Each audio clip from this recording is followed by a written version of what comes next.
بسم الله الرحمن الرحيم الحمد لله رب العالمين وصلى الله على سيدنا محمد الصادق الوعد الأمين وعلى آله وأصحابه أجمعين رب اشرح لي صدري ويسر لي أمري واحلل عقدة من لساني يفقهوا قولي اللهم علمنا ما ينفعنا وانفعنا بما علمتنا وفقهنا إذا جهلنا وزدنا علما نافعا وعملا متقبلا يا كريم وبعد السلام عليكم ورحمة الله وبركاته. Today's our second session.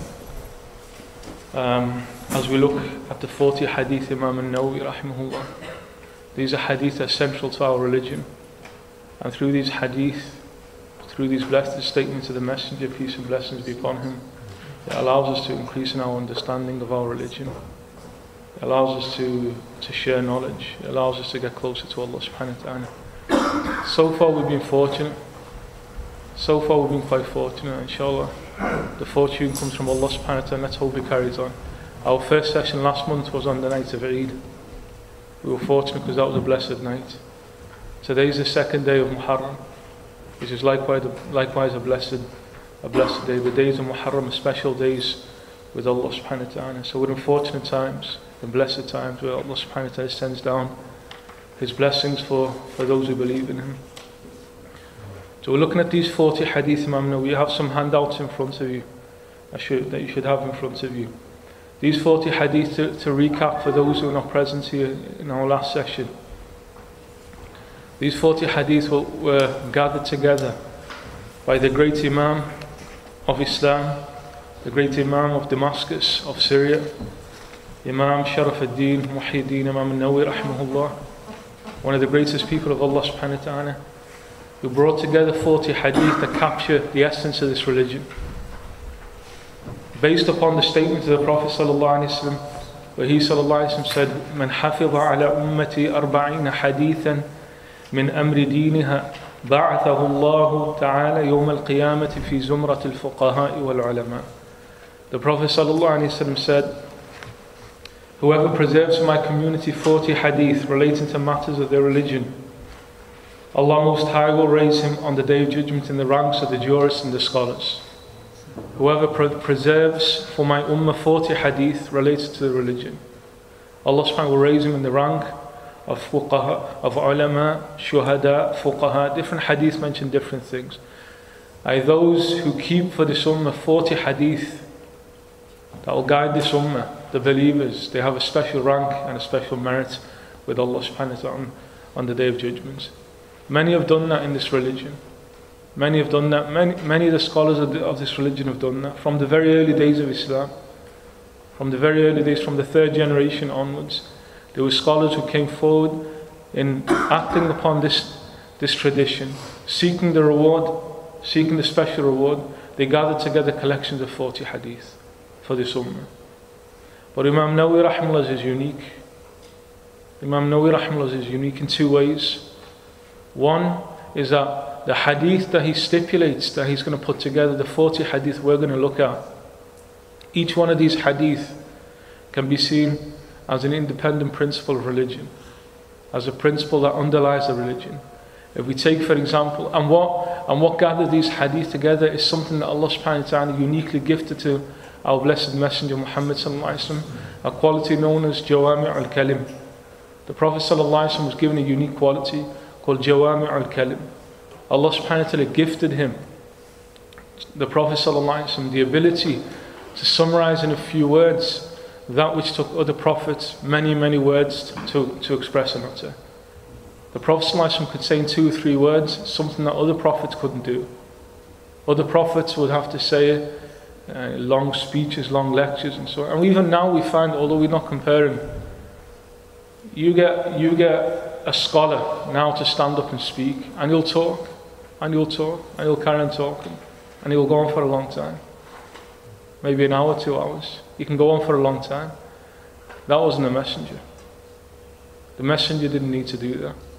He said a few words, and he's given you what a scholar now will take an hour or 2 hours to tell you. What a previous prophet would have taken an hour or 2 hours. If you look at the khutbahs of the Prophet sallallahu alaihi wasallam, it was no more than a couple of minutes. Now you get the bayan, it's half an hour, and it's needed. Because a scholar doesn't have that gift that the Prophet ﷺ has. But the Prophet ﷺ could say in a few words. So we have, as an example, what we're going to look at today, hopefully we'll look at today, the statement of the Prophet ﷺ, إِنَّمَا الْأَعْمَالُ بِالنِّيَّاتِ, the first hadith, where the Prophet ﷺ, in four words, he sallallahu alaihi wasallam just told us the most essential aspect of religion, which is what? Actions are only by intentions. The most pivotal, foundational, fundamental aspect of your religion is intention, is your intention. And we're going to sit here now and speak for an hour, 2 hours. Maybe we probably will spill over into the next session, maybe the third session, maybe we'll take sessions. And potentially when you speak about intentions, you can do class after class after class and still not finish. But the Prophet ﷺ said it in 4 words. He said it in 4 words. He said, إِنَّمَا الْأَعْمَالُ بِالنِّيَّاتِ. All of these hadith, you're going to see something similar. A unique quality that the Messenger ﷺ was gifted by Allah subhanahu wa ta'ala. He could say what would take his hours to say, he could say it in a few words. But those statements of hers are essential to religion. And as we look at these 40 hadith that we're going to go through, we're going to see all of these are pivotal to religion.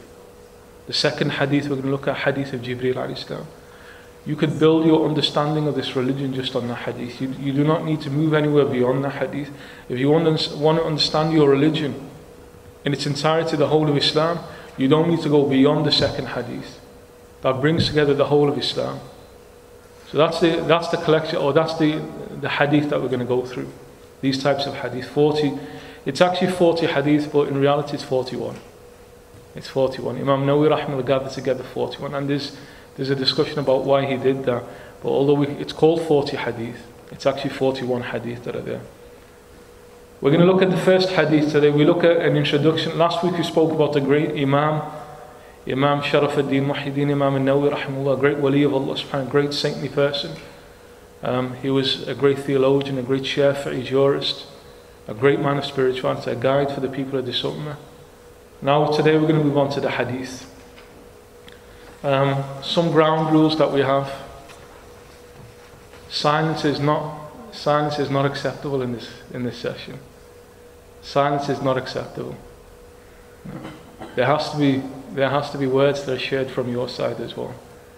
And if it doesn't come, I'll get it out of you. I'll make you speak.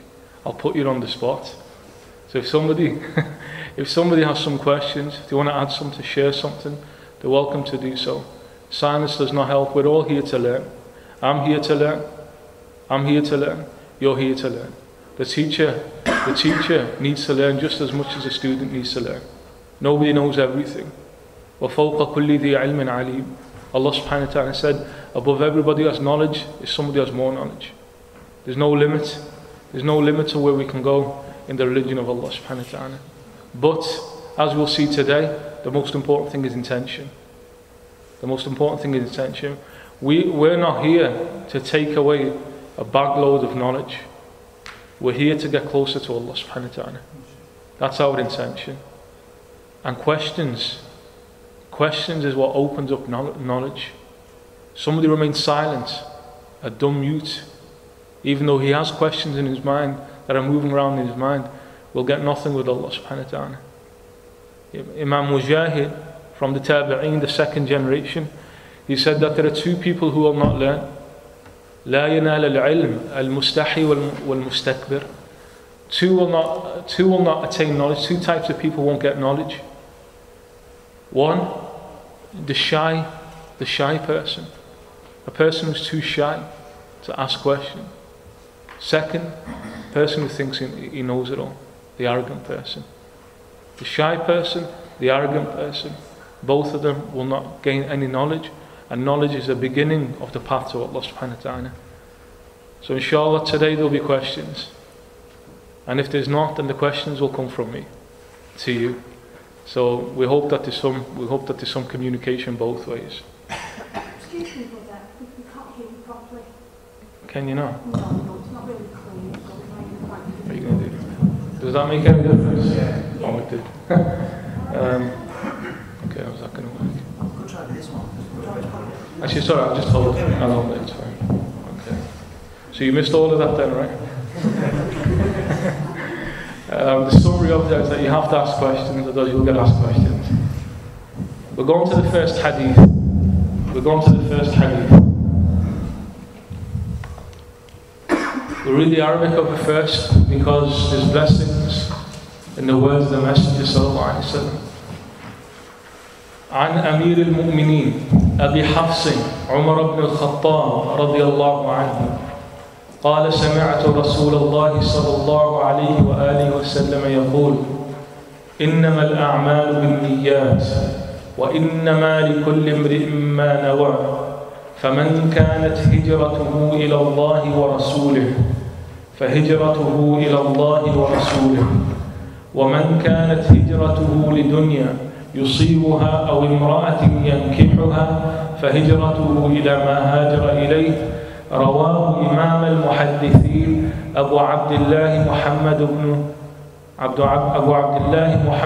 محمد بن إسماعيل بن إبراهيم بن المغيرة بن بردزبة البخاري وأبو الحسين مسلم بن الحجاج بن مسلم القشيري النيسابوري في صحيحيهما اللذين هما أصح الكتب المصنفة. The leader of the believers, Abu Hafs, Umar ibn al-Khattab radiallahu anhu said, I heard the Messenger of Allah sallallahu alayhi wa sallam saying, actions are only by intentions, and every person has what he intended. Thus whoever's migration is for Allah and His Messenger, his migration is for Allah and His Messenger. But whoever's migration is for a worldly matter that he seeks, or a woman to marry, his migration is to wherever he migrated.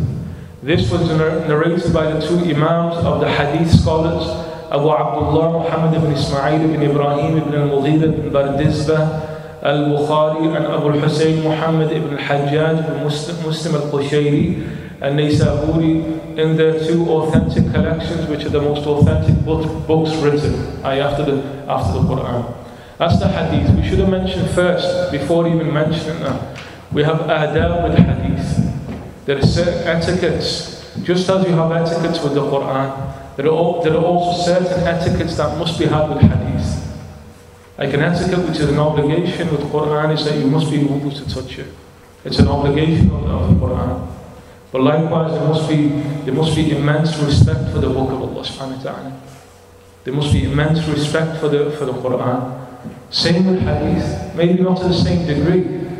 Maybe not to the same degree, because when we look at Quran and Hadith, let me ask you all a question. What's the difference between Quran and Hadith? Hands up, please. What's the difference between Quran and Hadith? Anybody? Otherwise, I'll point at you. Yeah, go on. And Hadith? Okay, that's the difference. What's common? Anybody else? So Quran is Allah subhanahu wa ta'ala's words, and Hadith are the Prophet sallallahu alaihi wasallam's words. That's what's different between them. What's common to them? Somebody else? Yeah? We've been advised to follow both of them. Say again? We've been advised to follow both of them. Yeah, we've been advised to follow both of them. Something more than that? They're both a fact. Go on, carry on. Don't start and then stop. Carry on. They're both? A fact. They're both facts, alright. Okay. They're both facts, yeah. What's that mean? What do you mean by they're both facts? Did she say it? She got you to say it? Yeah. Is the Hadith a further explanation of the words of Allah subhanahu wa ta'ala in the words of the Prophet? Yeah. There's something more precise though that I want from you, so Bismillah. They're both revelation. They're both revelation. They're both revelation. The point of the fact is that they're undeniable. They're absolute because it came from Allah subhanahu wa ta'ala. Hadith, Sunnah came to clarify Quran. And Allah subhanahu wa ta'ala tells us that. لِتُبَيِّنَ لِلنَّاسِ مَا نُزِّلَ إِلَيْهِمْ. Allah subhanahu wa ta'ala says that we reveal this for you to clarify it, or we've sent you, for you, I address the Prophet, we've sent you so that you can clarify to them what's been revealed to you. The Quran was revealed to him, but likewise Sunnah was revealed to him. Hadith was revealed to him. The Prophet never said a word from himself. مَا يَنْطِقُ عَنِ الْهَوَىٰ. He did not speak from himself. إِنْ هُوَ إِلَّا وَحْيٌ يُوحَىٰ. So because of that, so see what's common now between them. Common is that it's all revelation. It's all revelation. As an example of that, when the Prophet ﷺ received Quran, when Jibreel came to him, it was extremely difficult upon him physically. Physically, it was very, very difficult for him.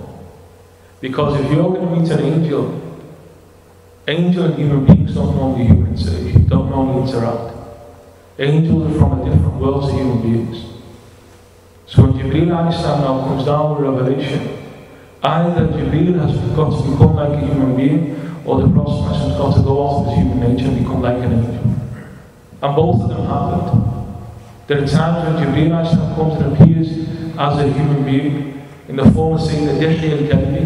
He comes and takes on the physical form of a companion. And he comes and starts speaking to the Prophet and gives him revelation. But more often was the other way around. The Prophet had to go out of his human nature. He had to go out of his human nature. And the Prophet, when a companion asks, كيف يأتيك الوحي? The second hadith in Sahih Bukhari, about how did revelation come to you? كيف يأتيك الوحي? The Prophet then described different ways. Amongst them, he said, I would hear sounds that resemble the ringing of bells, مثل صلصلة الجرس, وهو أشده علي. And he said it was the most difficult form.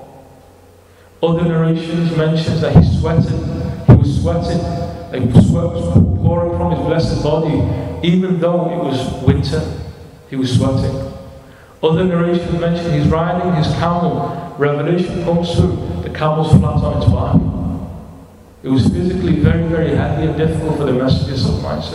Why? Because he's going out of his human nature to receive from a creation that's different. That's revelation. Hadith, the same thing happened. The same thing happened. Just as Jibreel came to the Prophet and gave him Quran, and he went through all these physical changes, the Prophet. Same with Hadith. A Sahabi, once when the Prophet was on Hajj, a Sahabi comes and asks the Prophet a question about Ihram. And the Prophet doesn't give him an answer. Jibreel comes, the Sahaba covered the Prophet with a sheet. He sat down, he's virtuously with sounds coming out of his body, sweating, face turned bright red. And then he comes out and tells him the answer. Wahi came to him for Sunnah, not for Quran, for Sunnah. So what's common between the two? Both of them are revelation. Quran as well as Hadith are revelation. And because of that, just as with the Quran, you're not going to put the Quran on the floor.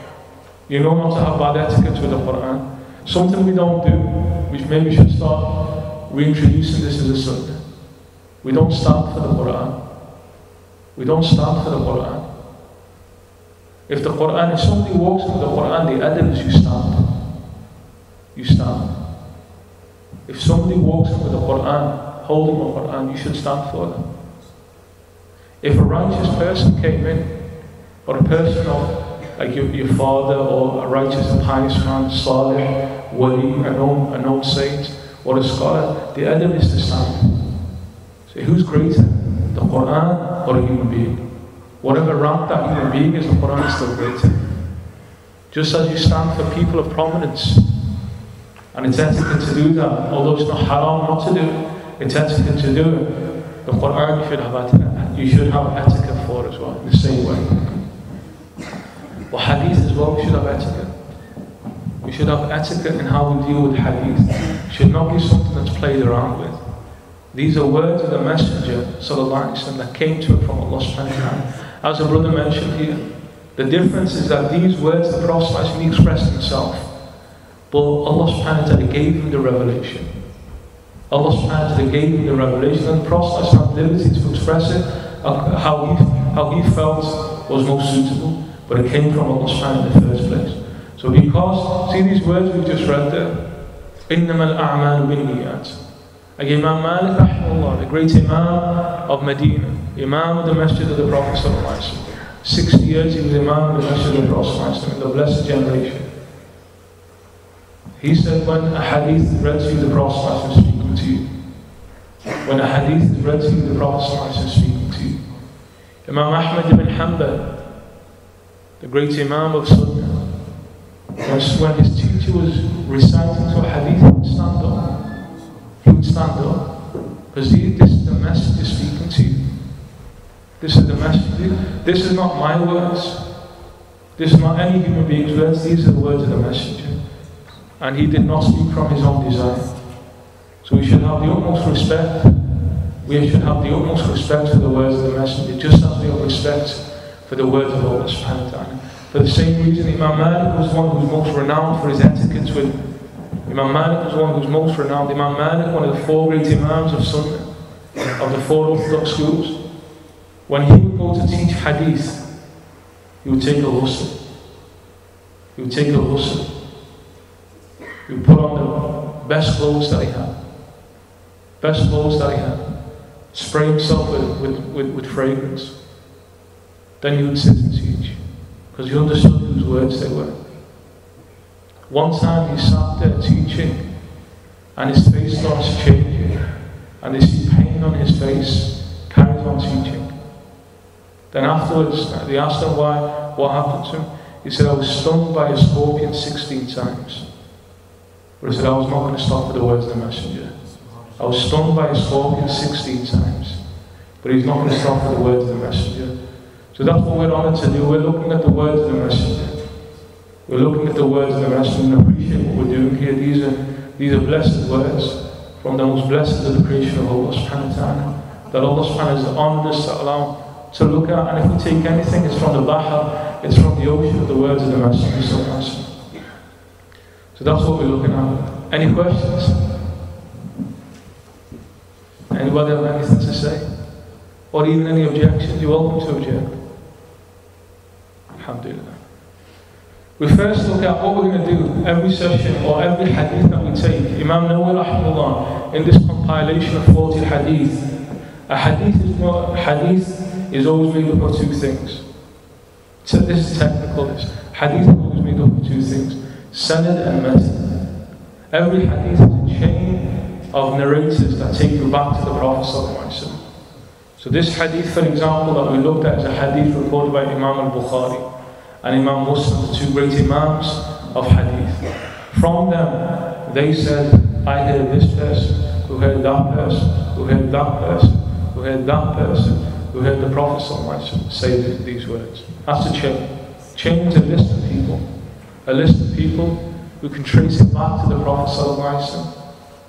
وَلَوْلَا الْإِسْنَادُ لَقَالَ مَنْ شَاءَ مَا شَاءَ. That's what gives us certainty in our religion.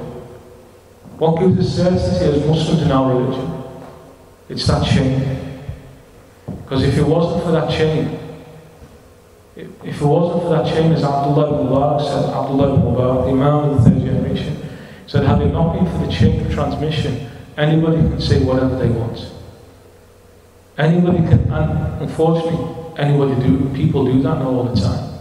People stand up, they start saying, this is what the religion of Islam is about. Somebody will come to say, this is what, like somebody wants to learn something about a messenger. So anybody just come forward and said, I think this is what it is, I think this is what this verse means, I think this is what this hadith means. Dangerous. Those are dangerous words. When you speak in religion and you say, I think, dangerous. Very dangerous words. You have to have authority to speak in religion. You have to have authority to speak in religion. You can't speak off your own back. You can't speak off your own back. If you speak off your own back, I don't know whether you're right or wrong. It could just be something that you've made up yourself. And unfortunately, too many people do that now. Too many people are just impressed with their own opinions. They think they know, even though they've not taken anything in religion. Prophet ﷺ warned about 3 signs of Qiyamah, 3 signs of the last days. So when these 3 things happen, he said, expect Qiyamah, expect the trumpet to be blown. What were the 3 things? He said, شُحْ مُطَاعٍ هَوَى مُتَّبَعٍ وَإِعْجَابُ كُلِّ ذِرَاءٍ ذِرَاءٍ. Shuh al-muta', where shuh is when somebody's stingy and miserly. Prophet said, when you follow your own stinginess, when you don't want to give and you just go along with that and don't give, instead of fighting it, somebody comes and you see a poor person that needs help, Your initial reaction is, I need that money.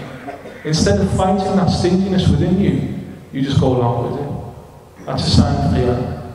That people are not willing to overcome these diseases within themselves.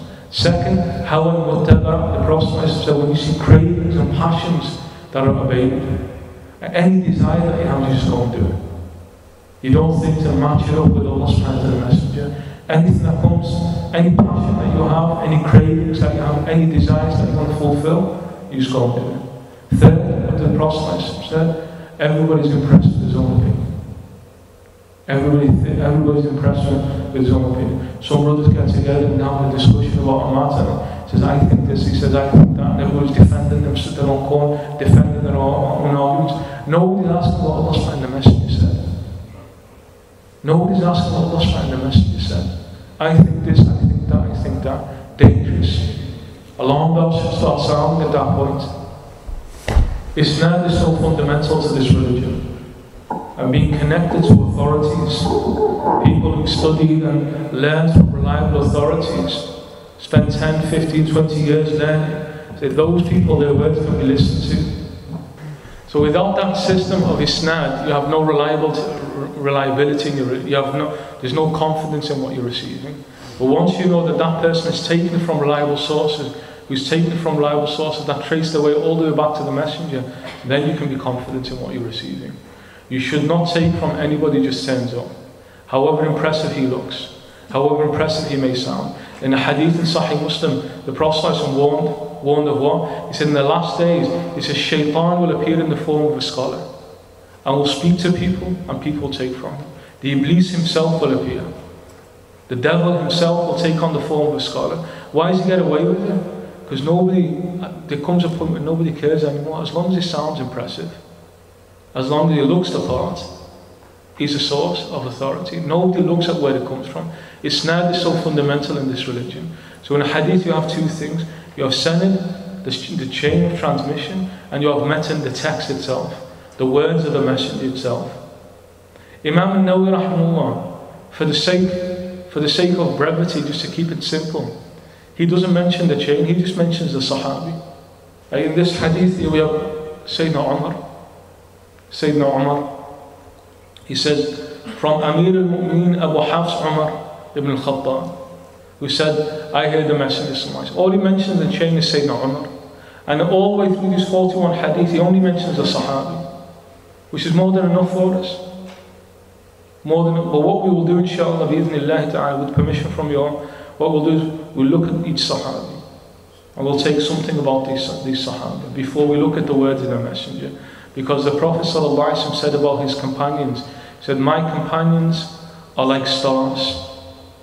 My companions are like stars. Any of them that you take as sources of guidance, you'll be guided. That's a unique generation, raised and nurtured, reared by the Messenger himself, chosen for the Messenger by Allah. Ibn Mas'ud al-Man said that, the great Sahabi. Like those who are honoured to be in the very company of the Messenger, to live with him, to move with him, to walk with him, to sleep with him. Those noble human beings, they were selected by Allah subhanahu wa ta'ala. Abdullah ibn Mas'ud said, Allah subhanahu wa ta'ala gazed at the heart of all humanity and found that the heart of Muhammad was the purest of all hearts. Then he gazed at the rest and found that the hearts of his companions were the purest of all hearts. So he chose them to be companions for him. So the Sahaba were selected. Nobody can ever rise to the rank of his companions. Doesn't matter who they are. The least companion, the lowest companion, and we don't speak about who that is because we don't know who it is. 124,000 companions in the Prophet and passes away. But whoever he was, the lowest in rank is still greater than anyone who comes after him. Anyone who comes after him. Again, a question for all of you. Who's the greatest tabi'i? The second generation. Who's the greatest after the companions? Which individual by name? Which individual by name is the greatest after the companions? Is it the last Qarni? Yeah. Sayyidina Uwais al-Qarni. The greatest after the generation of companions. And he's unique. He's absolutely unique because Uwais al-Qarni, Prophet ﷺ spoke about him. He was somebody that the Prophet ﷺ spoke about in Hadith. The Prophet ﷺ spoke about people, ash'atha aghbar, they're ragged and they're dusty, almost like what we would call like tramps that you drive away from your doors. That's who Uwais al-Qarni was in their eyes. We speak about him with such like reverential tones. That's Uwais al-Qarni. If you saw him, there's nothing there. There's nothing there. It's just like somebody who's wandering the streets. But we speak about him with the utmost respect, because the Messenger told us that he had special secrets with Allah subhanahu wa ta'ala. And he told Sayyidina Umar and told Sayyidina Ali that when you come across him, ask him to make dua for you, because his dua is accepted by Allah subhanahu wa ta'ala. Those are special people. Those are people the Prophet said, لَوْ أَقْسَمَ عَلَى اللَّهِ لَأَبَرَّ. If they swore by Allah subhanahu wa ta'ala, Allah subhanahu wa ta'ala will fulfill any of their needs. That's Uwais al-Qarni is amongst the greatest of those. But despite his rank, he's not better than any companion. He's not better than any companion. Even the least companion is greater than Uwais al-Qarni, and that's aqeedah, that's belief. Although the Prophet tells Sayyidina Umar and Sayyidina Ali, and they're not from the least, they're from the greatest. They're not the least companions. Sayyidina Umar is the second greatest ever. Sayyidina Ali is the fourth greatest. And we have Abu Bakr, Umar, Uthman, Ali in that order, those four. The greatest companions, greatest human beings after the prophets of God, those four. Prophet ﷺ telling Sayyidina Umar and Sayyidina Ali, when you find Uwais al-Qarni, ask him for dua. Ask him for dua. So they're asking for dua, and when Uwais al-Qarni is like, you're Umar, you're Ali. Meaning what? I should be asking you for dua. But the Prophet ﷺ told him he has secrets with Allah subhanahu wa ta'ala. Despite his rank, and he has special rank, Yawm al-Qiyamah, Uwais al-Qarni will be allowed to intercede for however many people he wants. Everybody has their own number of people to intercede for. Uwais al-Qarni is like, anybody that he points to will go into Jannah with him. Uwais al-Qarni has a unique rank, but he's not better than the least companion. He's not better than the least of any of the companions of the Prophet. So we're dealing with an elite rank, an elite generation of human beings. What gave them that rank? What gave them that rank was just that they were exposed to the light of prophecy. Irrespective of what level of faith you have, irrespective of what level your iman reaches, and there will be people of the most intense iman that come after the generation of Sahaba. In the very last days, people like Sayyidina Imam Mahdi, for example, and those are unique human beings. Allah subhanahu wa ta'ala gives them knowledges overnight, unique human beings. His army is an army of people who, when they say Allahu Akbar, the walls of Istanbul fall down. Army of Imam al-Mahdi, when they go to reconquer Turkey, Istanbul, they say Allahu Akbar and the walls fall down. If you say Allahu Akbar to that wall, what's going to happen to it? Absolutely nothing. So there's a different level of faith now. These are awliya Allah. These are the ones when the Dajjal is killed, when the Antichrist is killed, these same believers, when the Antichrist, the Dajjal is killed, and they're going after the armies of the Jews, who are these soldiers of the Dajjal, of the Antichrist, as the Prophet told us, rocks will speak to them. Say, Ya Abdullah, O slave of God, there's a Jew behind me, kill him. Who hears stones? The Prophet, when he's walking down, he hears stones giving him salams. Abu Bakr says he can hear the tasbih of stones in his hands. Umar hears the same tasbih. What level of faith must you be at? Normal companions, not even companions that hear it now. Prophet hears it. So now when you've got people in the army of the Mahdi who says we can hear stones talking, that's telling the level of faith there are. And these are the highest people of faith. So in any generation you can have that, but those who are not being exposed to Nur and Nubuwwah, they've not been exposed to the light of prophecy. Like whatever level of faith you have, it doesn't match up to someone who's seen the Prophet and believed in him. It doesn't match up to that. They're a blessed generation. And that's why when we look at Sahaba, doesn't matter who it is, doesn't matter what they did, because ultimately Sahaba were human beings, they're not prophets. Prophets are the sinless human beings. Our belief, the belief of Ahlul Sunnah wal Jama'ah, prophets cannot commit sin. Sahaba can. But we remain silent. We don't speak about them. Sahaba can commit sin. They're not prophets, but we don't speak about them. We've even been exposed to some of their sins. We know some of their sins. They're a unique generation such that even their private lives have been exposed to us. Why? Because they're the shining stars that guide the sun. They were reared by the Prophet himself. So even their mistakes that they've committed, it's out for the public to see. But what's the way of Ahl Sunnah wal Jama'ah? We don't speak anything about them. We recognize that they're not prophets, but they're special human beings. They're special human beings. And that's why the Prophet ﷺ, he said about them, he said, fear Allah about my companions. Do not take them as a target. Do never speak against the companions. Because when you study, when you read Hadith, you're going to mention, for example, we know the case of a Sahabi, man and woman who committed zina. We know cases of them. We know them by name. We know who they are.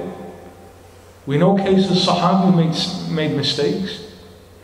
We know them by name. It's been transmitted to us. We read them, we take a lesson out of them, we don't speak of them. Because why? Allah subhanahu wa ta'ala said about them, radiyallahu anhum wa radu an. Allah subhanahu wa ta'ala is pleased with them, and they are pleased with Allah subhanahu wa ta'ala. That's special human beings. We don't have that guarantee. We can say, okay, they committed sins and we commit sins. Has anybody told you that Allah subhanahu wa ta'ala is pleased with you? They got told them, they were told them. Radiallahu anhum. So even though they committed sin, look at the people of Badr, Ahlu Badr, Al-Badriyun, the Sahaba, the 313 Sahaba who fought in Badr. They're the greatest human beings, they're the greatest of the Sahaba after the 10 who promised paradise. 313. Those Sahaba, 313 of them, Allah subhanahu wa ta'ala said about them, do whatever you want because you've been forgiven. Do whatever you want. Any sin you commit doesn't matter anymore because you've been forgiven. The mere fact that you put your life on the line of Badr when jihad was optional. It's not like Tabuk that comes years later where everybody's got to go out. This is the very beginning of jihad. Second year after Hijrah, first year after Hijrah, they put their necks on the line. Because of that, those 313, they could have done absolutely anything. They could have committed, and although they're not going to, but that's the stamp that Allah subhanahu wa ta'ala has given them. You and I don't have that. We don't know. Any sin we commit, even after we've made tawbah, we don't know if it's been forgiven by Allah subhanahu wa ta'ala. So they're human beings, Sahaba, and so are we. They commit sins, so do we. They've been given guarantees by Allah subhanahu wa ta'ala. We haven't been given that. We haven't been given those guarantees. Not just those who fought in Badr, they're elevated, they have a special rank. The Prophet said, don't take them as targets. Don't speak about them. Those who hate, then he said, whoever loves them, it's because he loves me that he loves them. Your love for the Sahaba, the fact that when you hear the name Umar, it stirs something in your soul. And when you hear the name Umar, you should feel something in your soul. Because people like that, the angels, they talk about these people. These are people like Abu Bakr. That should stir something in your soul because Abu Bakr is the one. Jibreel comes down to Prophet and said, Abu Bakr, tell Abu Bakr that Allah has given him salams. Abu Bakr, he's going crazy. He mentioned me by name. He mentioned you by name. Allah subhanahu mentioned the name Abu Bakr. Allah subhanahu mentioned the name Abu Bakr. So when we speak Abu Bakr as-Siddiq, Allah subhanahu said those names. Allah subhanahu said those names. So they should stir something in our hearts when we hear about these people. We should feel some love towards them because Allah subhanahu selected them for His beloved. We should feel something in our hearts. The Prophet said, فَمَنْ أَحَبَّهُمْ فَبِحُبِّي أَحَبَّهُمْ. Whoever loves them, it's because he loves me, he loves Muhammad sallallahu alaihi wasallam, he loves them.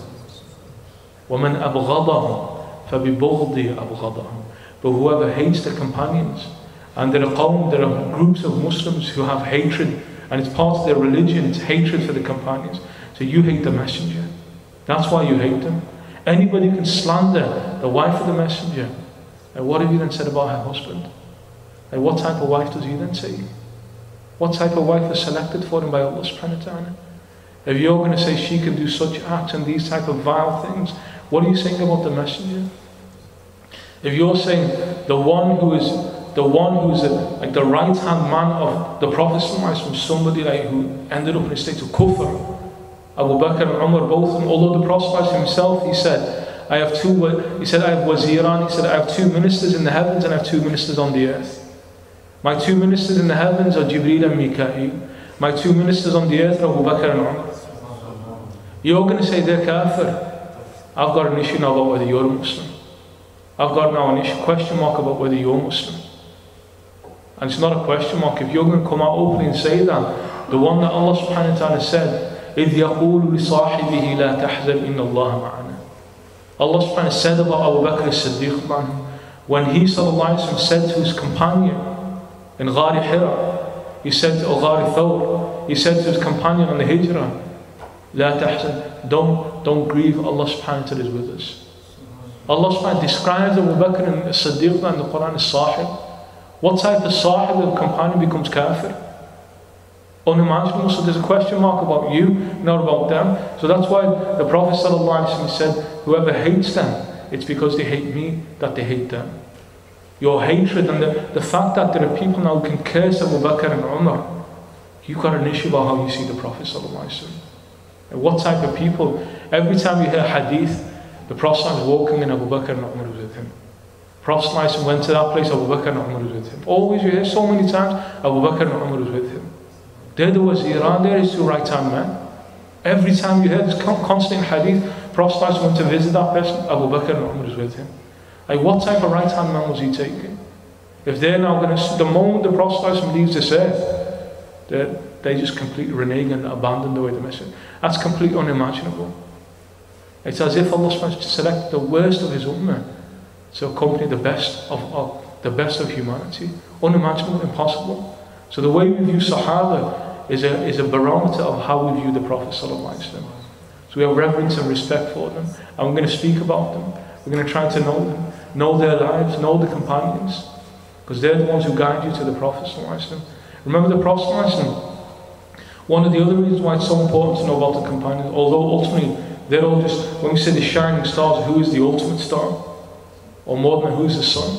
It's the Prophet sallallahu alaihi wasallam. He's the Badr, he's the Shams, he's the moon, he's the sun. He has all the light here. All of the light, a star shines. But where did the light of that star come from? It came from the light of Muhammad sallallahu alaihi wasallam. They just merely reflected the light of the Prophet sallallahu alaihi wasallam in the best of manner. But they're all just guiding you back to the Prophet sallallahu alaihi wasallam. But what makes that easy? We see levels. Allah subhanahu wa ta'ala. How do we know Allah subhanahu wa ta'ala? How can we know Allah subhanahu wa ta'ala? Question open to all of you. How do we know Allah subhanahu wa ta'ala? The students of micro madrasa should be able to answer this by now. How do we know Allah subhanahu wa ta'ala? Yeah? It's a question, how do we know Allah subhanahu wa ta'ala? Yeah. How do we know him? Through his Prophet sallallahu alaihi wasallam. Okay. Through his creation. Through his creation. What else? 2 main ways that we can know Allah subhanahu wa ta'ala. Through his creation, and what else? Anybody else? Through his attributes. Through his attributes. We know Allah subhanahu wa ta'ala, he's Rahim because we taste his Rahmah. We know Allah subhanahu wa ta'ala is Muntaqim, the avenger, because we see manifestations of his vengeance. When we see nations that are wiped out, we see an earthquake that just comes and destroys. We see a hurricane comes and takes out a city. Powerful cities on the face of the earth. That's a sign of Al-Muntaqim. The avenger, he's done something. He does not remain silent when he sees injustice taking place on the earth. He unleashes forces against people. So we witness the intiqam of the Muntaqim, the vengeance of the avenger. Al-Qahar. All of these names, 99 and beyond names of Allah subhanahu wa ta'ala, we taste them. But the names, the attributes of Allah are beyond human comprehension. We only see traces of them. So what did Allah subhanahu wa ta'ala do? He sent into this world the one who reflected those characters. He sent into the world. He's Rahim. Allah subhanahu wa ta'ala is Rahim. But then he said, Muhammad sallallahu alayhi wa sallam bil mu'minina ra'uf ar-Rahim. He sallallahu alayhi wa sallam is Ra'uf, he's Rahim. Allah subhanahu wa ta'ala is Rahim. You and I, we've got no way of comprehending what it means that Allah subhanahu wa ta'ala is Rahim. But then we see the rahmah of Muhammad sallallahu alaihi wasallam. Now we get more of an idea what it means. Because what are we required to do? Reflect the attributes of Allah subhanahu wa ta'ala. Allah subhanahu wa ta'ala is merciful, be merciful. How can we as human beings be merciful? The Prophet and mercy was sent to you. But at the same time there's the avenger. When people stood up and rebelled against the way of Allah subhanahu wa ta'ala, he wasn't a coward prophet, he was at the forefront of the battle. The Sahaba in Ghazwa Hunayn took shield behind the Prophet sallallahu alaihi wasallam. They were shielding themselves behind the Prophet. He was at the forefront of the battle. When you read the life of the Messenger, you see all these supreme qualities within him. He was the forgiving Prophet. Allah subhanahu wa ta'ala is the forgiver. He was the generous Prophet. Allah subhanahu wa ta'ala is the generous. What do we now see in the Prophet? Human reflection of divine attributes. Human reflection. But even when we look at the Prophet, what did Allah subhanahu wa ta'ala say about him? وَإِنَّكَ لَعَلَىٰ خُلُقٍ عَظِيمٍ. Allah subhanahu wa ta'ala said about the Prophet, indeed you are on tremendous character. Tremendous. What did Allah subhanahu wa ta'ala say to us? Deal with people with good character, not tremendous character. The Prophet was described as the one with tremendous character. You and I, خَالِقِ النَّاسَ بِخُلُقٍ حَسَنٍ. Deal with people with good character, not tremendous character. Why? Because you can't have that character. You and I, when you read the Messenger how he dealt with people, there's no way you and I can ever match up to that. But we can take drops out. So now we drop a level further down. Let's look at his companions. Let's look at it, because his companions reflected him. Looking at his companions makes the task of following the Prophet become a lot easier. Because if you look at the Prophet, if you see a massive mountain, you go on Mount Snowdon, takes 3-4 hours to walk up there. Mount Snowdon takes 3-4 hours to walk up there. You and I at the base of the mountain, the Prophet is at the peak of the mountain. It's an arduous, it's a long journey to get up there. You may eventually get there, but with the Prophet, you're not going to get there. You're not going to get there. So he has Sahaba around the second level. So maybe we need to start looking at them. Because they're taking us to the Messenger. They reflected the Messenger. So when we look at the Sahaba, why are we looking at them? Because they were there to show us the way to the Messenger. And the Messenger was there to show us the way to Allah subhanahu wa ta'ala. And that's our ultimate goal. So that's why we look at companions. That's why we look at companions. Any questions? Islam? Yeah? Do you know when we're talking about Hadith? Yeah. We have there's loads of narrators, and we have strong Hadith and weak Hadith. Yeah. So can we act upon these weak Hadith, or when we draw the line? Can we act upon weak Hadith? Yeah.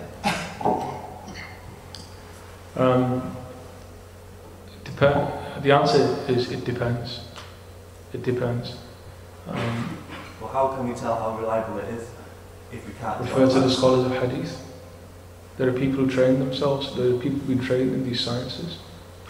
This is a job that was done. Remember one thing: preservationist religion is not being left to this generation. This generation is the worst generation in this ummah.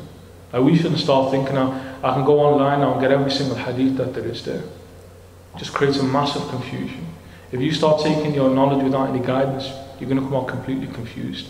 So what you do, Allah subhanahu wa ta'ala selected for this ummah those who preserved the hadith of this ummah.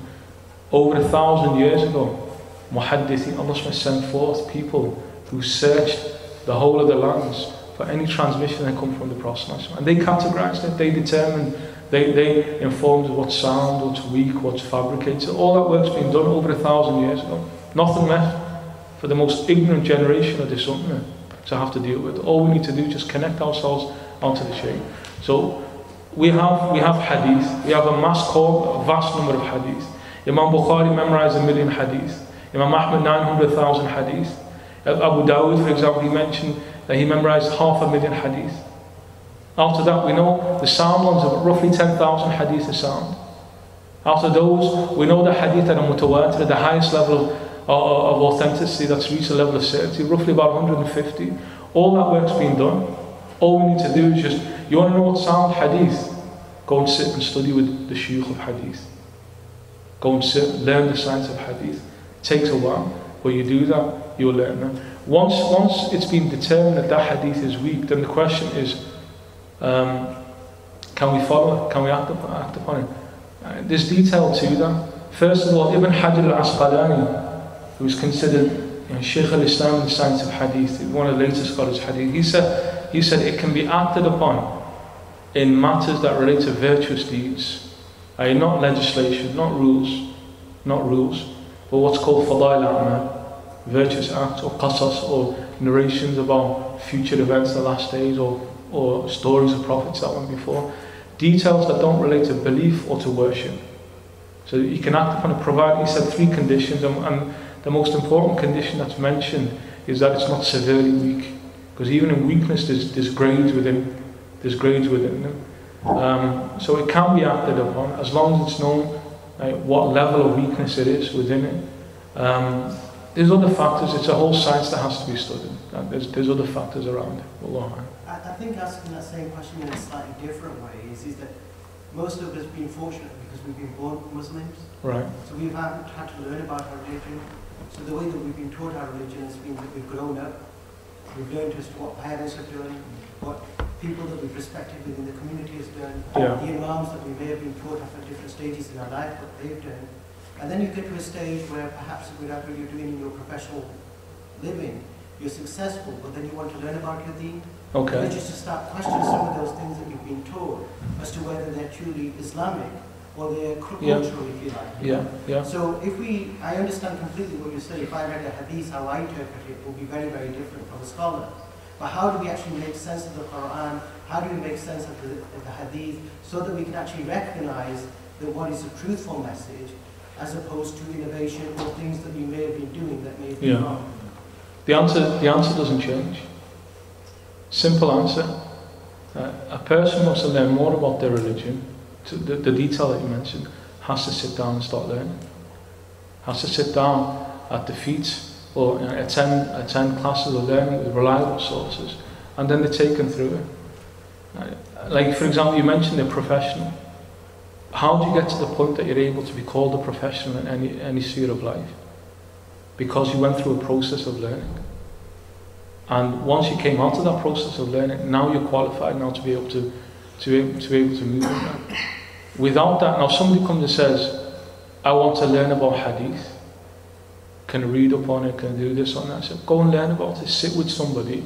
If you're serious about that question, if you're just like, I've got some spare time here and there, I just want to read through it, then something could be advised. But if you're serious about it, we say now, start coming through a program of learning. You have to go through a program of learning. Without that, there's going to be mass confusion out there because there's too much out there. We're in a time where there's too much information, and without having some type of guidance through that, a person can easily be corrupted. A person's mind can easily. In the end, it's not really just that you're an intelligent guy, so I'll be able to direct my way through it. You need some guidance through that, and without that, there's so much opportunities for confusion. So it goes back, same answer, there has to be a process of learning. The brother wants to know about weak hadith, so study the science of hadith. You want to know about what's sunnah, what's bid'ah, study the sciences of Islam. Then you'll be able to, well, without that, it's going to be confusion, and then it still remains that you just have to then trust the people that you're taking it from. But you want to move a step beyond, then you've got to do something more. You've got to do something more. You've got to be willing to. Like, for example, brothers here from Warrington themselves now, they've decided want to take a step more. So what do? They come in and start attending a course. And those who are there, they'll testify. Now, once you start talking learning religion, it's no longer just al-Fatiha. There's a lot that you need to learn. In every single science, there's a lot. It's no longer just simplistic. You want to get serious in your religion, this is what you need to learn. And they'll testify to it. You have to learn a lot. Like, some people even say that it's too much. Okay, go back and just remain ignorant then. If you want to remain uneducated for the rest of your life, then stay uneducated. But you want to be serious about your religion, then do something about it. You want to be serious in anything in life, do something about it. Don't just sit there saying, I want to know something, but I'm not going to commit to it. You have to do something about learning. Wallahu a'lam. Anything else? Yeah? I'm just going to ask a question. I think you've actually already answered this bit earlier on, was about how do you recognise, or how is a Sahaba classified as a Sahaba. So, I mean, I used to think that it was just somebody that had seen or sat with Prophet sallallahu alaihi wasallam, but obviously it's not. There's a particular sort of way to categorise that they've been around the Prophet sallallahu alaihi wasallam for a particular amount of time, perhaps. Let me ask you again, so what did you used to think? I used to think that it was someone that had seen Prophet sallallahu alaihi wasallam, but then thinking about that and what I've sort of heard, then obviously then there's people like, for example, Munafiqeen that wouldn't be classed as Sahaba. Yeah, you're right, yeah. Anybody wants to answer that question? Anybody wants to hazard a guess? How do you define a Sahabi? Two conditions. One, you accepted Islam, and the other, you've seen the Prophet with your physical eyes. What if he was blind? Sorry? What if he was blind? Ignore that. Go on. There is an answer to that as well. Go on, yeah. It's not literally having seen him, it's Being with him, okay. Yeah. Message. Yeah. Anybody else want to add something to that? Who's a Sahabi? Yeah. So, adding on to that point, so physically in the presence, but then you have to pass away with the same belief with Imam to be classed as Sahaba. So when you pass away, that's the second most important part. Okay, yeah. The definition of a Sahabi is Man laqiya al-Nabi sallallahu alayhi wa sallam, whoever meets the Prophet sallallahu alayhi wa sallam. Imam Bukhari, for example, he mentions, as the brother mentioned, whoever sees the Prophet sallallahu alayhi wa sallam, but others said to be more precise, whoever meets the Prophet sallallahu alayhi wa sallam. To include the blind Sahaba. That's why he mentioned it. Whoever meets the Prophet sallallahu alayhi wa sallam, believes in him and dies on that belief. That's a Sahabi. On that definition, it doesn't matter how long he met him. Doesn't matter how long he met him. Although there's some further discussion on that, because in terms of who we take our religion from, it's those who spent a lot of time with him. But who has that special rank of companion? Anybody who met him, even if it's just for a moment. Even if not a word was exchanged between the two of them. Even if it was from a distance. Even if it was from a distance. Like the 124,000 Sahaba who believed in the Prophet ﷺ, the vast majority of them didn't spend a long time with the Prophet ﷺ. The vast majority, when you see the main Sahaba, it's in the hundreds, it's not thousands. But the whole of Arabia eventually accepted. In the farewell pilgrimage, thousands of them came along with the Prophet ﷺ. So Sahaba is anybody who met the Prophet ﷺ, believed in him, died on that belief. Who does that include? That includes Sayyidina Isa alayhi salam. Sayyidina Isa alayhi salam. Prophet Isa alayhi salam is Nabi, Rasul, Sahabi. Why? Because he met him. Sorry? Because he's going to come back. No, that's not the reason. Why? Mi'raj. He wasn't dead. He hadn't left this, he was alive. He met the Prophet sallallahu alaihi wasallam.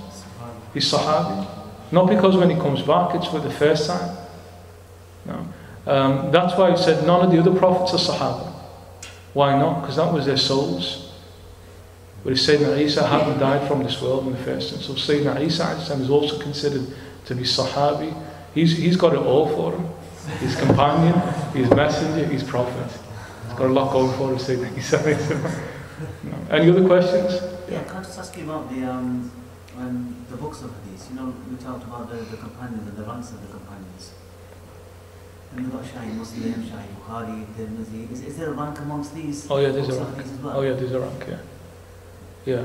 The most, as was said at the very end of this hadith, and this is the words Imam Nawawi rahimahullah, he said at the very end, he mentioned Bukhari and Muslim in their two authentic collections, which are the most authentic books written. And after Quran, the most authentic, reliable works on the face of the earth are Bukhari and Muslim. And according to the majority of the muhaddithin, Bukhari is higher than Muslim. Bukhari is higher than Muslim. Then you go beyond that, then you'll have some, like Imam Shafi rahimahullah mentioned, there's nothing more reliable on the face of the earth after the book of Allah subhanahu wa ta'ala than the Muwatta of Imam Malik rahimahullah, the compilation of Imam Malik rahimahullah. However, that statement was made before Bukhari was alive. Before Bukhari was alive.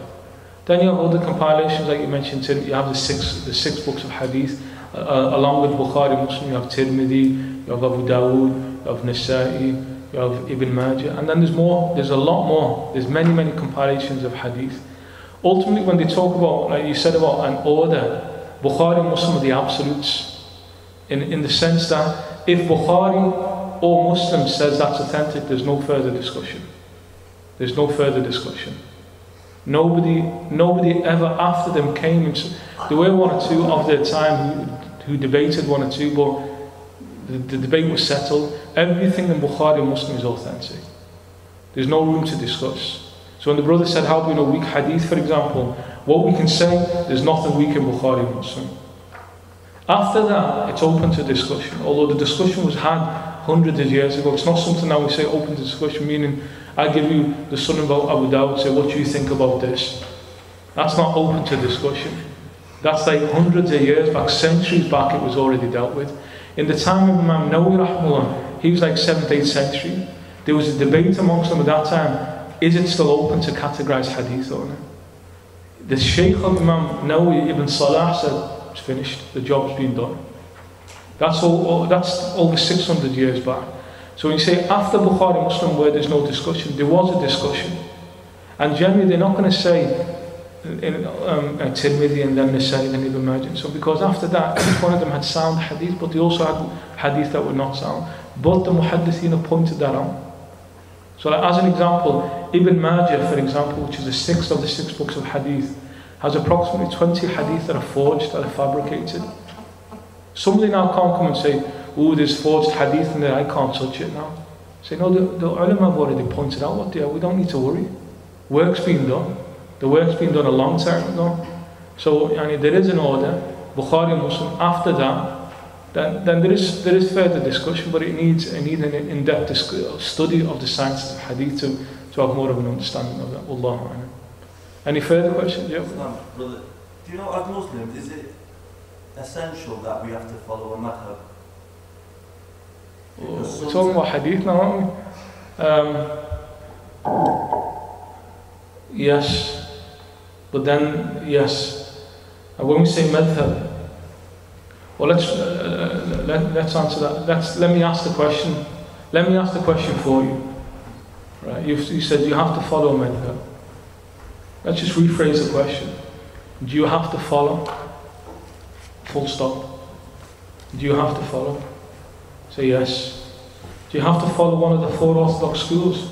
If you're now going to say that I want to start learning more about my religion, I want to go through a process of learning how to follow the Sunnah of the Prophet, then we have these 4 schools that have preserved, these 4 Imams who from the 3rd generation, their teachers were students of the companions. So they were there at the very beginning.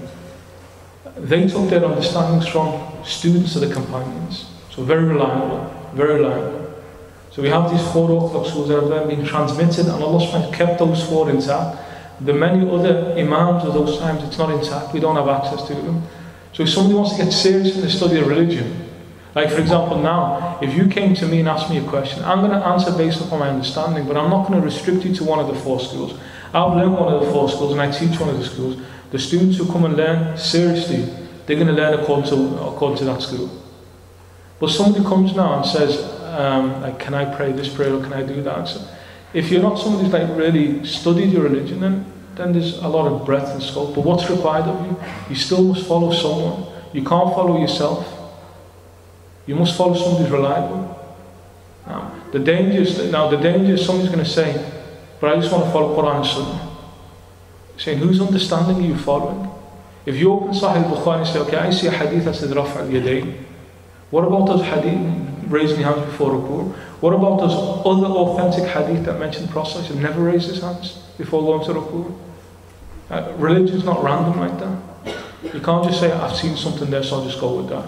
There's a whole corpus of traditions. Revelation is not just based on one statement to the messenger. There's a whole system in place there.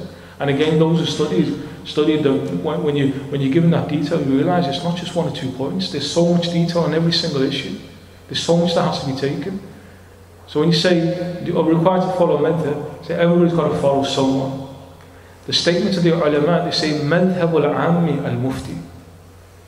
The madhab of the uneducated Muslim is the scholar that he goes to. Doesn't matter Hanafi, Maliki, Shafi, Hanbali. The Sheikh there who's learned, who's grounded in religion, you go to him, whatever he tells you, that's and you're not held accountable to Allah subhanahu wa ta'ala. As long as he's a reliable scholar, that's it. What are you held accountable for? Making it up yourself. You say, okay, I've seen this, or I've come across that, something like that, or my mate down the road telling me that he's seen this hadith. See, that's not, your religion's not based on your mate down the road.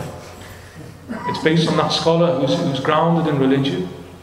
If you now want to take a step further and say, okay, I want to move out to the realms of being uneducated, I want to start really being grounded in my religion, then we say there's four systems, codified ways that the Sunnah of the Prophet has been kept intact for us. That's what those madhabs are. So now you go down that path. Before that, if you're just like, I'm too busy in my life, I work, I study, and I haven't got time to learn, then go to the Mufti. Whatever he says, that's your madhab. That's what you're bound by.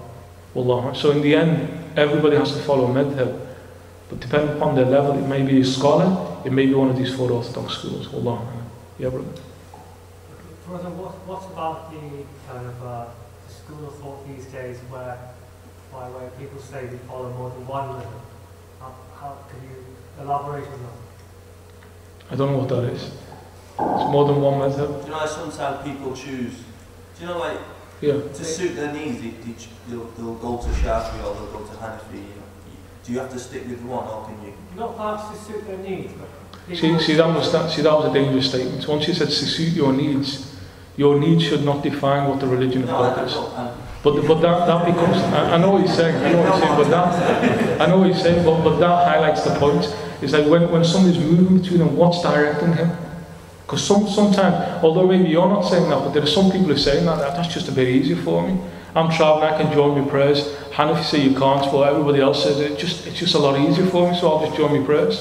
No, I'll give you an example. I was with one brother once, and they were going to eat some, I think it was like crabs, no, not crab, lobster. and I said that you can't eat that, you know, it's makruh or something. Yeah. He says, he goes, I'm Shafi today.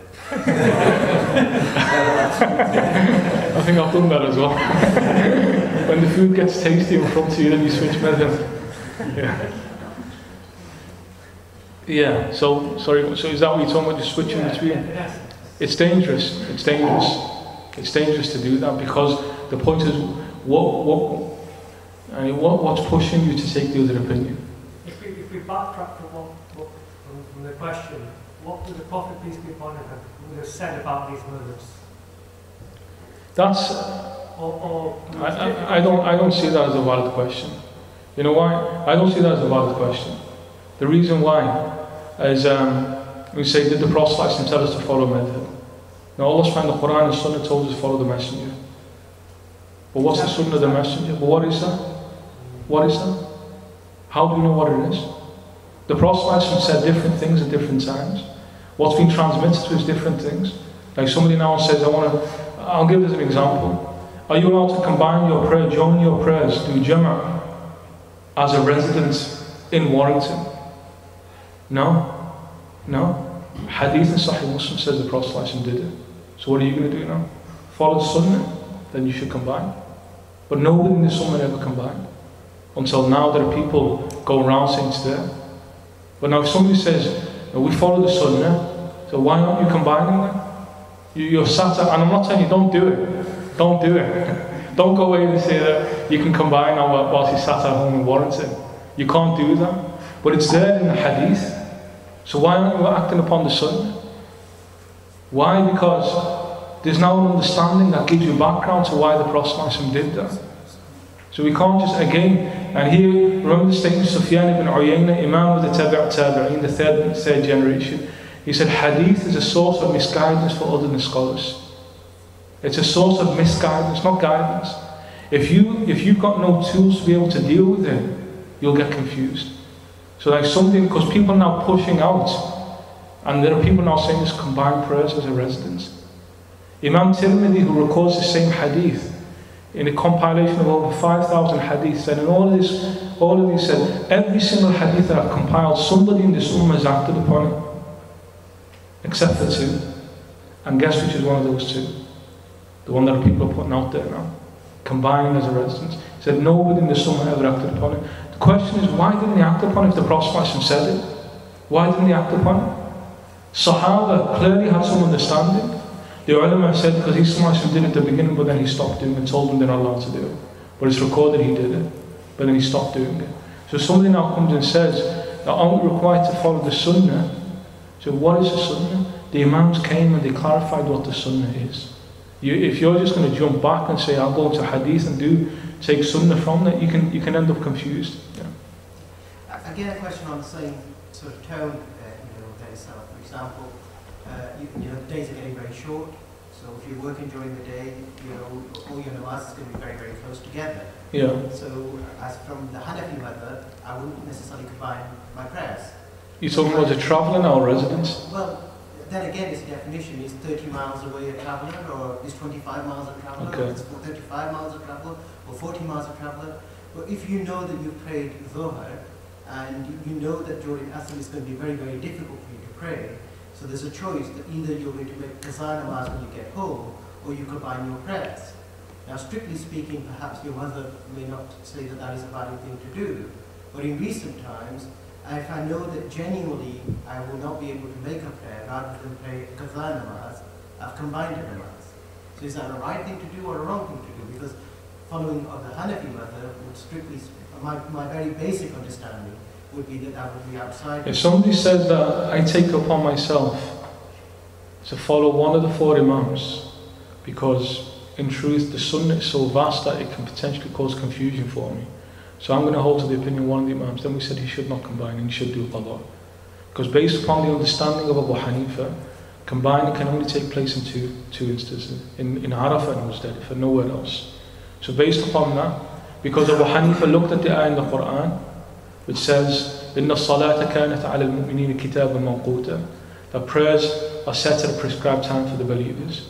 So he says the Sunnah, the Hadith must match up to that ayah of the Quran. And he brought away that it matches up without having to take it out of its time. He brought away that it matched it up. So if somebody now says, okay, I trust Abu Hanifa's understanding, and I take him as my guide to Allah subhanahu wa ta'ala, understanding the Sunnah, then we say you shouldn't. But if somebody did combine in that situation, provided it's been said by an Imam of this Ummah, and he's uneducated. If somebody's saying, I'm coming to that conclusion based upon my understanding, you're not a scholar. So you're saying, okay, it's easy. As long as somewhere in the Ummah, one of the valid 4 orthodox schools has said that, then there's some breathing space. But I, for example, myself follow the Hanif, that I wouldn't do it in that situation, because I've taken Abu Hanifa as my guide to Allah subhanahu wa ta'ala. He understands Sunnah better than you and I can ever understand it. So I'm going to go with his understanding. And if he's wrong, it's on his neck, not mine. And if he's wrong, he gets rewarded anyway. So there's no real concern. There's no real concern. He gets rewarded double if he's right. He gets rewarded single time if he's wrong. So there's no real concern. See, all of this point here now about following madhab, what our concern should really be was the original point, although the brother didn't mean it that way, but when he says he's got a need for it, what we've got to be careful of, is it a genuine need? Like the brothers who made the example of difficulty. Where there's difficulty, definitely the scope to move. But where it's just like, I like lobsters and crabs and come on, be a bit more serious in your religion sometimes. Not you particularly, but I'm just talking generally. And the reason why I mention that is because the scholars will say, well, if you look at the Imams, when they came to their conclusions, were they looking at just, was Abu Hanif just, I don't like prawns, so I'm not going to have prawns? That wasn't the reason why he said lobsters were makruh. It wasn't because he didn't like them and the other Imams liked them, so that it was based on what's the hukm of Allah subhanahu wa ta'ala. It's based on, they're trying to come to a conclusion, what was the Prophet saying in this case? They came to different conclusions for reasons. And there's a whole discussion, why did they come to different conclusions? There's a whole discussion, and it's a long discussion, and there's clear understandings why that happened, but they came to different conclusions. But what propelled them? Trying to understand what's the rule of Allah subhanahu wa ta'ala, not what suits my needs. So what we've got to be careful of is doing it just so that religion now suits my needs, or it's just a whole lot easier. If somebody's at the beginning, I think the brother also spoke before about converts, or somebody's weak in his religion, then we'll give him as much breathing space as he wants. If he's even fallen into haram, as long as he's still a Muslim, that's our greatest concern.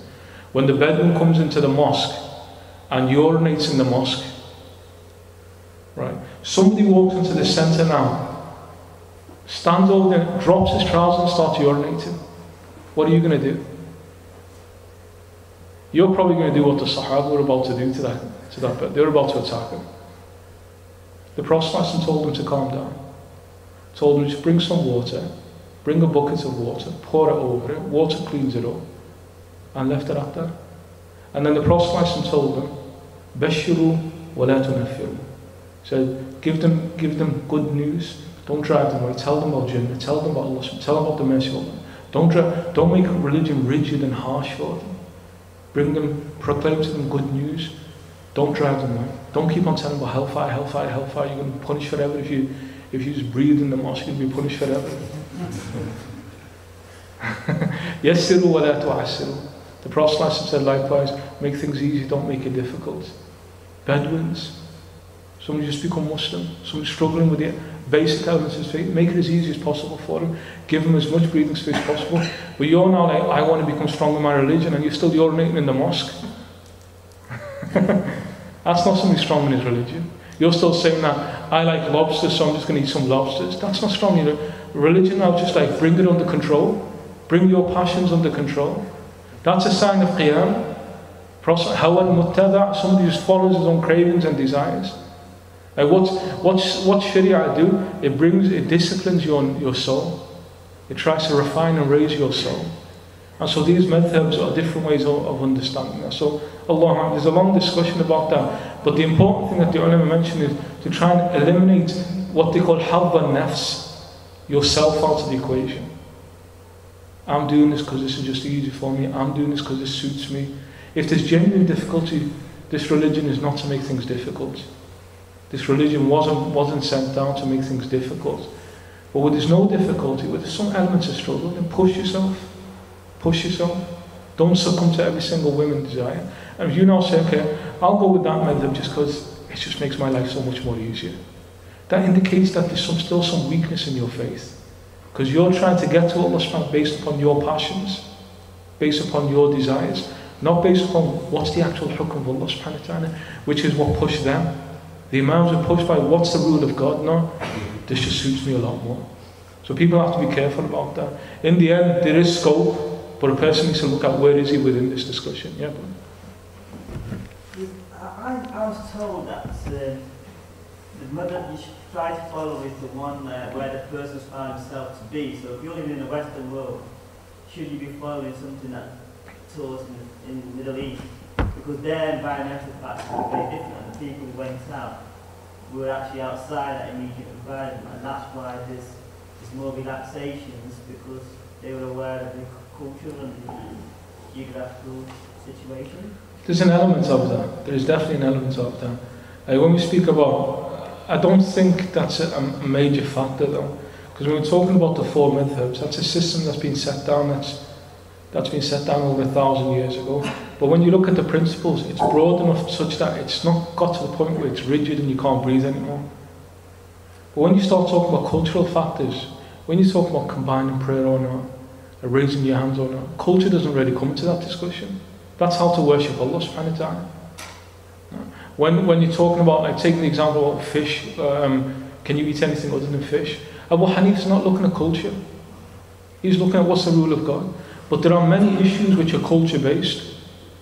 There, once we understand what they are, then we have a clear principle in Sharia. They say, because we have many rules in Sharia that are based on localized culture. So they say, where there's a change in the culture and the times, then the rule changes. So now, as an example, simple example, your dress code. There's some here now who are wearing thobe, some who are wearing the full qameez. There's some who are wearing salwan qameez, there's some who are wearing trousers and shirts. Which one is more rewarded? A lot of that's culture based. Those who wear thobes wear it because the Prophet was something similar to, although it wasn't like what we wear now, but it was similar to that. So their motivation is love for the Prophet. If he wore a tie and a suit, we'd all be wearing a tie and a suit. If he wore a sarong, we're all wearing sarongs. We're only doing that because he did that. It's attachment to him. That's why we do it. But once we go beyond that, what's the difference between salwan kameez and shirts and trousers? And let's say like some African dress and a Malaysian dress, what's the difference? It's all just localized culture. So now somebody says, no, this is the dress of the kafir. It's localized culture. It's localized culture. There's a lot of scope now to move within them. But when we're talking about actual religion, you're going, for example, into financial contract. Allah subhanahu speaks about rules to do with economics, to do with business trade, to do with how you interact with transactions. There's a lot of scope to move within that, based upon localized culture and localized practices. But once you get into the very essence of worship itself, that's not culture-based. That's not culture-based. So you're right. But the point is, those principles have already been set down within the madhabs. It's not that we need to create a completely new system that needs to evolve to a new land, a new environment. We're in a non-Muslim land. They say Abu Hanifa was in the land of Iraq where there were many non-Muslims. Many non-Muslims. Many converts into Islam, many non-Arabs. And that's why you see his madhab is very different from the other ones. Malik's madhab developed in, where did it develop? Or where was one of the main strongholds of the Maliki madhab? In Spain. Masses of Christians, Catholic Christians around them. They discussed a lot of issues. We've got an issue about sacrificial animal. Are you allowed to eat the food of a Jew and a Christian? It's not the first time it's ever come up in this ummah, that issue. Malik, the people of Imam Malik are living amongst Christians. A majority, they were a minority, although they had power and authority, majority, the Christians, Catholic Christians were a majority in that land. So they discussed it extensively. So like all of these issues, they're already there within. It's not like what people shouldn't start thinking to see madhabs, because we just see a particular manifestation of it that came over maybe from Pakistan or from the Middle East or somewhere like that. We're just seeing one manifestation of it. Madhahib are broad. The broad-based principles, broad-based systems. They give you principles that can be applied in any time until Yawm al-Qiyamah, in any place until the Day of Judgment. So there is a lot of scope within what you mentioned there. Wallahu a'lam. Anything else that anybody has? Just on that, you said combines allowed. There was discussion when we went Hajj that the combinations allowed in Muzdalifah and Hanafi believe, but not in Arafah. You say it's in Arafah and Arafah and Muzdalifah. Arafah and Muzdalifah is different. Muzdalifah it's fard to combine. You're sinful if you don't. And you combine Maghrib and Isha in the Isha time. If you combine in the Maghrib time or at Arafah, it's invalid and you have to do it again when you get to Muzdalifah. So it's fard to delay your Maghrib into the Isha time and pray at Muzdalifah. Arafah is different. Arafah is sunnah to combine. But then in Arafah, the sunnah, Abu Hanifa had more stipulate. And the key principle, because here now you have a difference between Abu Hanifa and his two students over what was the sunnah. What's confirmed is the Prophet combined at Arafah. That's confirmed. There's no debating. That comes in Hadith. But then Abu Hanifa is now looking at on what basis did he combine. He was Imam who led the prayer.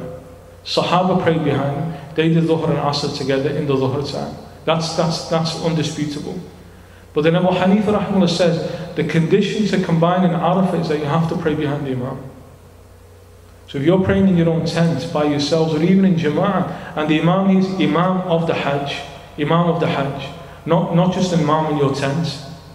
So with Abu Hanifa, you have to pray behind the Imam in Masjid Namira, the main mosque there, for you to combine, because he puts that as a condition.